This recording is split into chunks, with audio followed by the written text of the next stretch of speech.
Organic Chemistry, Chem 212, Exam 1 Material, Part 3. We're going to be looking at cycloalkanes and alkanes.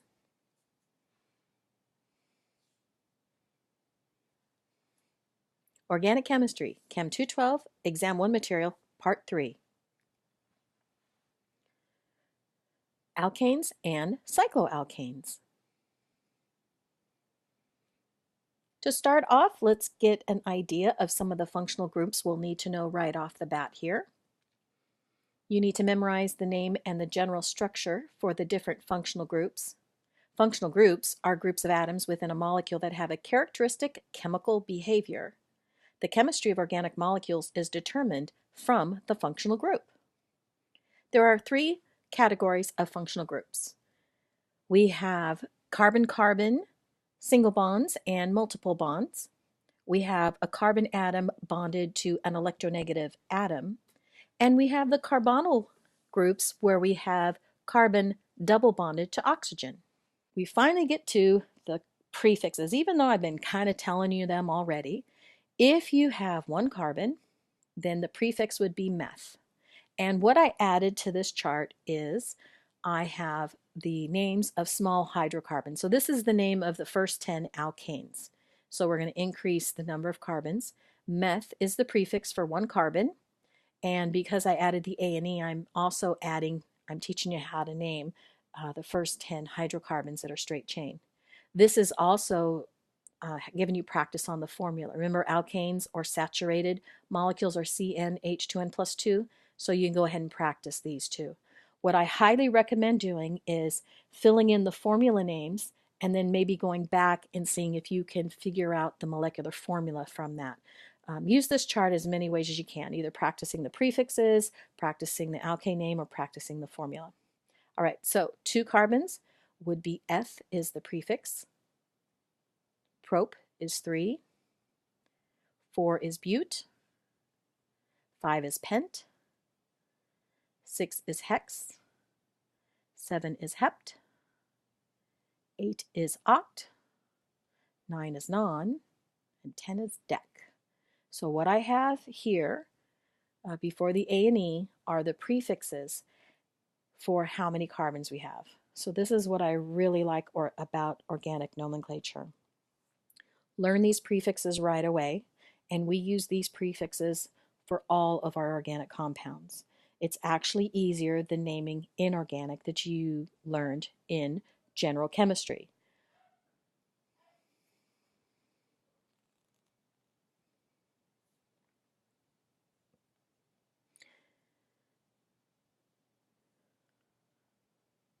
If you remember in general chemistry, if you had a covalent compound, you had to use prefixes, you had to use prefixes like di, tri, tetra, all that kind of stuff. But if the first one only had one, you omitted mono. If you had an ionic compound, you had to figure out if the metal had a varying oxidation state. If it had a varying oxidation state, you put in Roman numerals in the name. And then if you had an acid, you had to figure out what kind of anion did it come with it, what kind of ending did that have. So you had different kinds of names for all the acids. Well, what's really neat is when you learn the functional groups, that's something we already talked about, and you learn these prefixes, what's going to happen is every time we get to a new functional group, we're going to find out what has priority. Whatever functional group has priority that's present in that molecule gets to give the compound the last name. So right now we have no other functional groups. We just have hydrogens and carbons. So that's why they all get an A and E name right now. But when we get to double bonds and triple bonds, you'll see that a double bond, it's going to be an E ending, and a triple bond, a YNE ending. So what I love about organic chemistry, learn these 10 prefixes. All semester, all year, 212, 213, I will not ask you to go any higher than 10. So learn these right away.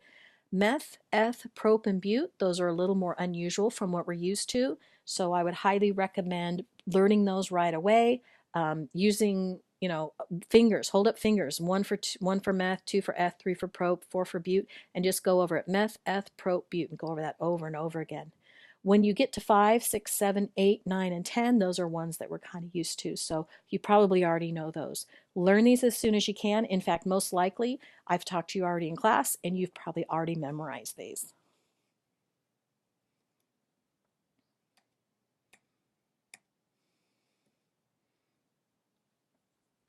Well, if you noticed in some of those compounds where we had branching, I started calling a single carbon coming off of that a methyl group. Well, if you have one carbon and you had 4 hydrogens on that, its name would be methane. But if I had a carbon, a CH3, branching off a bigger parent chain, some sort of R group, let's say I had, let me go ahead and, let me make this smaller for us. That's a CH3, guys. That's an H. That's a CH3. See this methyl group right here? That's branching off of this. This is my longest continuous chain regardless if it bends and twists. So this would be a prop group because it's single bonded, it'd be propane. But remember when we had this structure before, if I had this, I called it a methyl. Well, a methyl is not the same as methane. Methane has 4 hydrogens, but a methyl group has a single carbon and it can have its 3 hydrogens.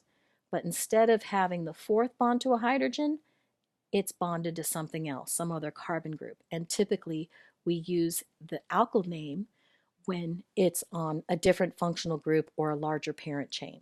So an alkyl group, you basically remove 1 hydrogen from the alkane in part of the structure. In the name, you replace the ane ending with YL. Notice I have methane here. Well, this one is meth with a YL, methyl group. And again, the general abbreviation R means the rest of the molecule. So if I had an ethyl, that's not the same as ethane. How many carbons do I have because of the F?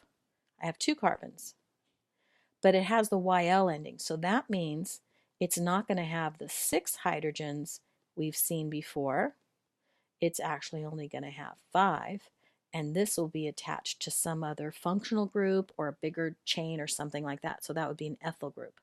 Now, you don't always have to explicitly show these hydrogens. I know that takes up a lot of room. So you can even draw an ethyl group as CH3, CH2, R, and that's the condensed structural version of this same thing here. I just wanted to show you the bonds to hydrogens explicitly so you can kind of see where we were coming from. We're going to do the condensed structural formula a lot more in this class than the explicit.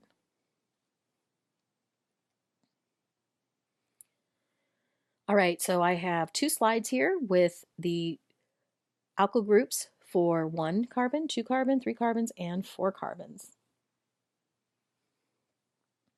This is the alkane that it was derived from.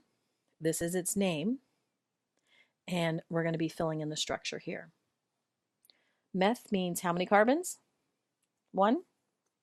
So this would be a structure of a methyl group. And on the previous slide, I already gave you a preview. Ethyl would be 2 carbons with an R group.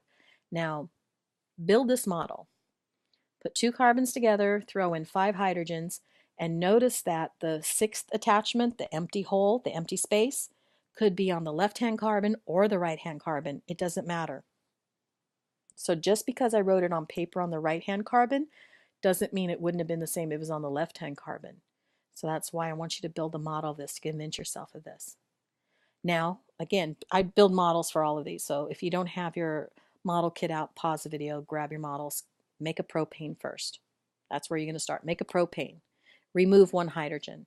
Now, here's something interesting. On methane and ethane, there's only 1 possible alkyl group. But when you have 3 carbons, I don't know if you noticed, you could have had the missing piece on an N carbon or the 2nd carbon in. So propane, to get the alkyl group, we have 2 different possibilities. And let's look at the number piece first. You can have what's known as a 1-propyl. That's when the open end, where it can bond to something else, is on carbon number 1. And remember, carbon number 1 is the end, either the left side or the right side. Or we could have the open end on the 2nd carbon. So again, build both of these models, move your hydrogens around so you can get your R group in a different spot. In fact, one of the things that I sometimes do with my model kit is I'll take a color that I'm not using, depends on what your model kit you have, and I'll go ahead and put a bond there with a totally different color ball on there to represent an R group. You might want to do something like that. So I want you to be very comfortable with the idea of what a 1-propyl is versus a 2-propyl. Now, because we are looking at organic chemistry that has some names that have been around for a very long time. In fact, I'm going to pop down here to isopropyl. I'm sure everyone in this class has heard of isopropyl alcohol. Well, isopropyl, iso means something is coming off carbon number 2. When we had isopropyl alcohol, do you remember when we discussed what the functional group of an alcohol is? Remember, an alcohol meant we added a what to it? Do you remember? We added an OH to it.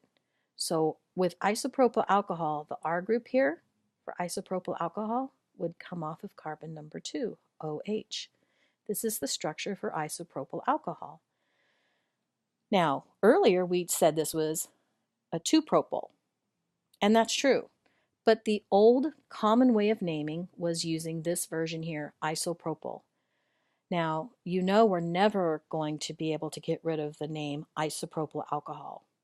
So because we are in the upper division organic class, our job is to also know the older way of naming. So iso means something is coming off carbon number 2.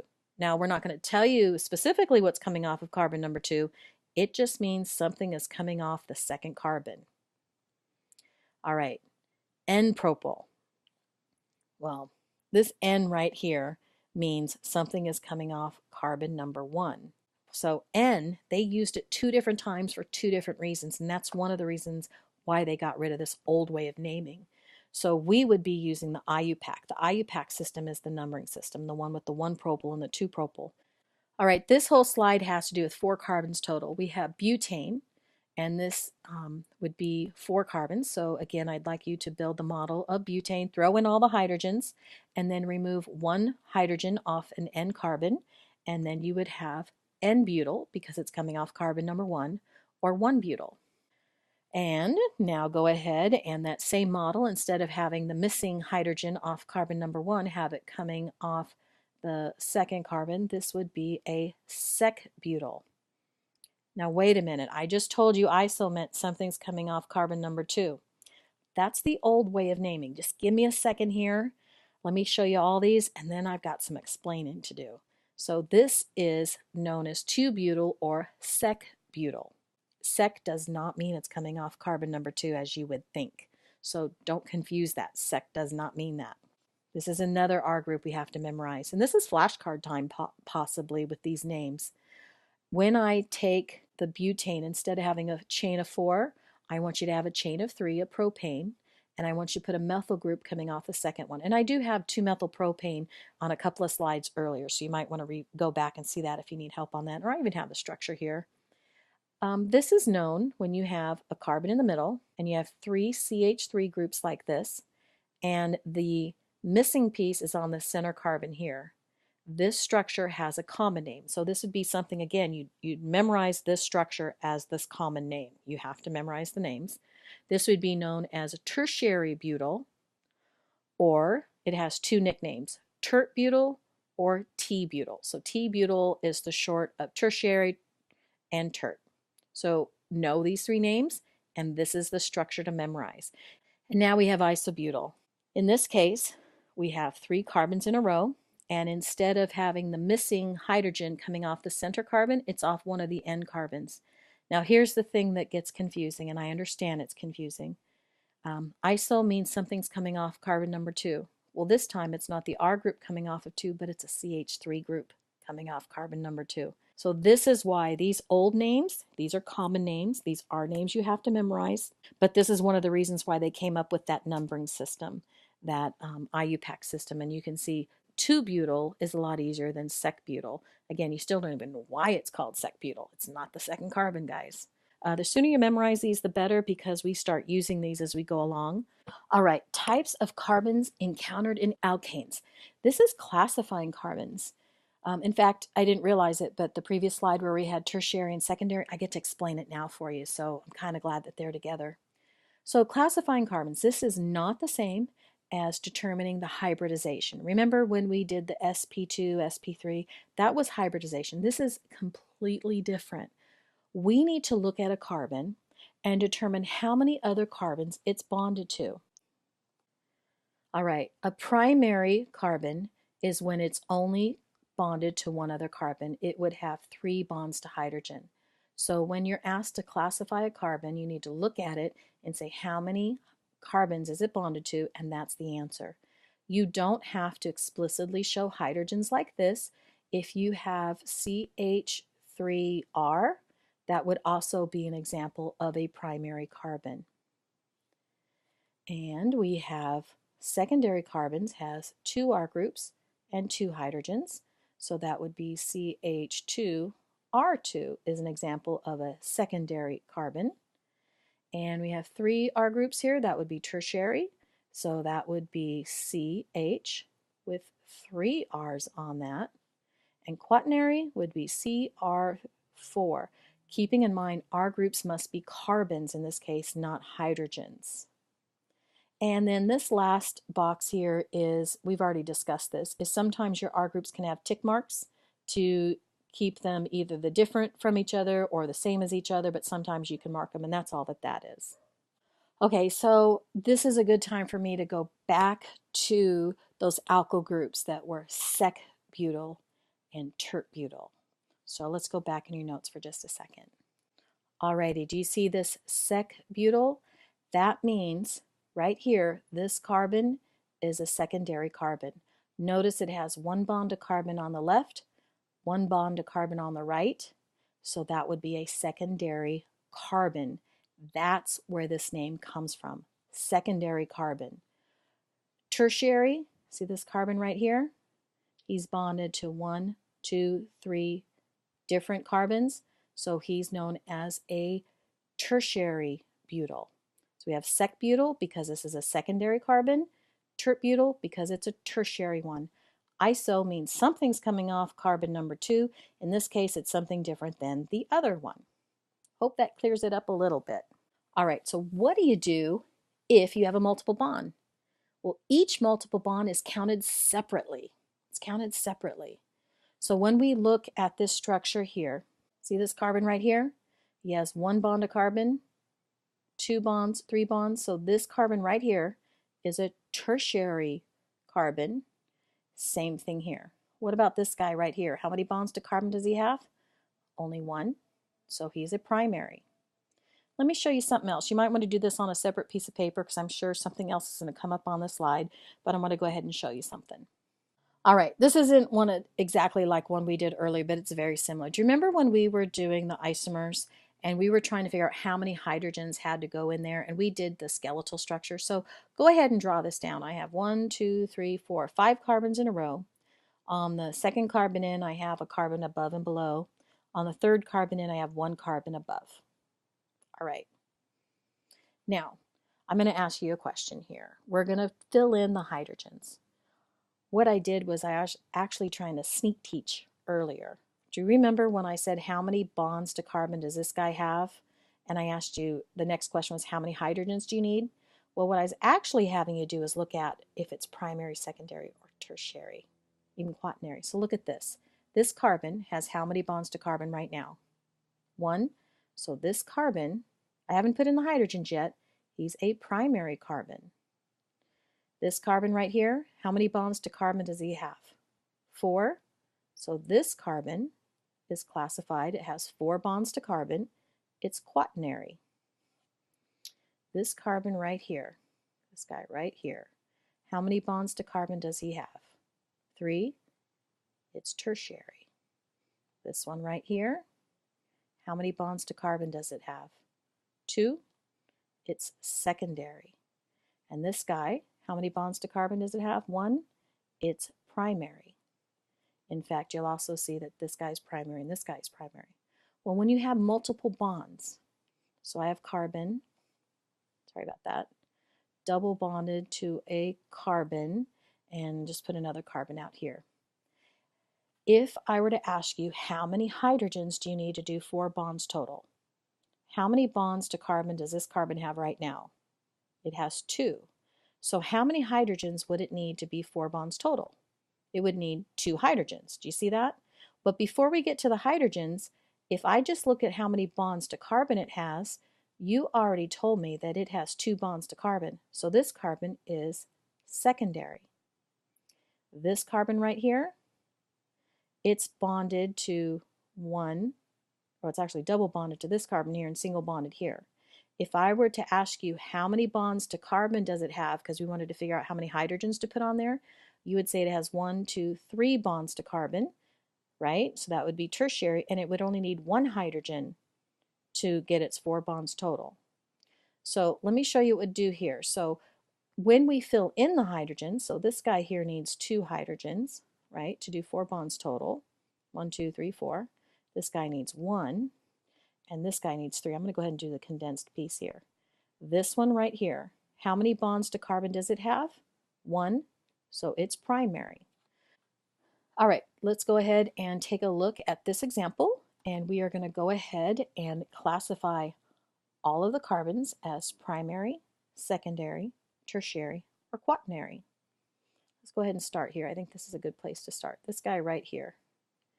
How many bonds to carbon does this guy have? He has 1, 2, 3. So this would be a tertiary carbon.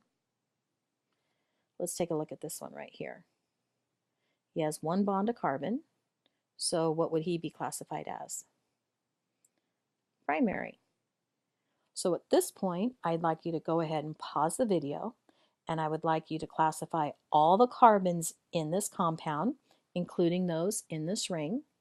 Go ahead and pause the video, answer it, come on back, and check your work.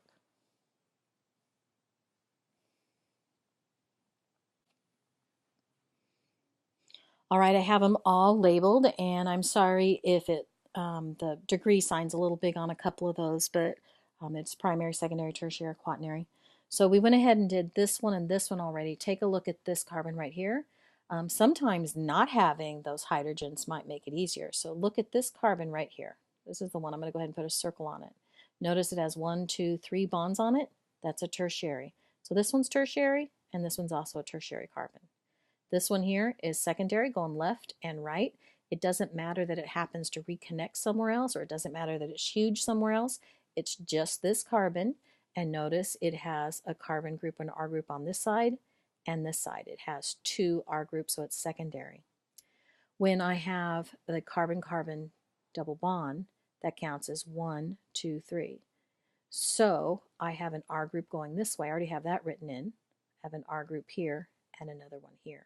So this carbon right here has 1 R group, 2, 3 R groups being carbon. So that would be a tertiary carbon.